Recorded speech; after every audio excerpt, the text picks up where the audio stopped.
هغوی 14 او د روژې په 21 باندې د هلمند ولایت د اوسیدونکو بد او خواشینونکی وضعیت په دې ولایت باندې د طالبانو له برید څخه وروسته د روژې په مبارکه میاشت کې د هلمند ولایت په نهر سراج، ناوه، ګرمسیر او واشیر ولسوالیو باندې د طالبانو برید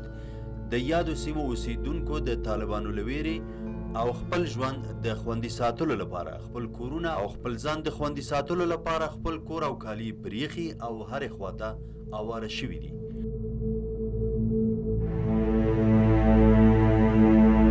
موږ کورونه چې و طالبان راله سهار او دغه راته ویله چې ځي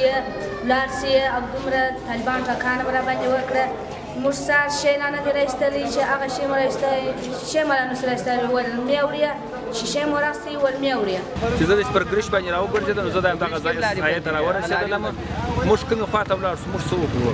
دا به څو د څو پورې به زموږ ژوند دغه راکوي چې زه راوتلی یم قسم خدای که در کوچنیانو د راجزو تېره چې خپل ناموس و خپل مور و خپل دا کوچنیان مې رایستلي دي نور مې پر دنیا قسم خدای که شی رایستلی. له دې مخکې چې په هر ځای باندې طالبانو برید کړی د خلکو له کورونو څخه د سنګر او له خلکو څخه د انساني سپار په حیث د افغان امنیتي او دفاعي ځواکونو په وړاندې ګټه پورته کړی. له همدې امله د هلمند ولایت اوسیدونکي د طالبانو له ډار څخه خپل هر څه خوشي کړي او هرې خواته سرګردان او بېځایه شوي دي. تر ټولو د شرم خبره دا ده چې په هلمند کې د طالبانو له ماتې وروسته د ځایي خلکو ټول مال او مالداري چې له هغوی نه پاتې ول طالبانو چور کړی او له سیمې څخه تښتېدلي دي.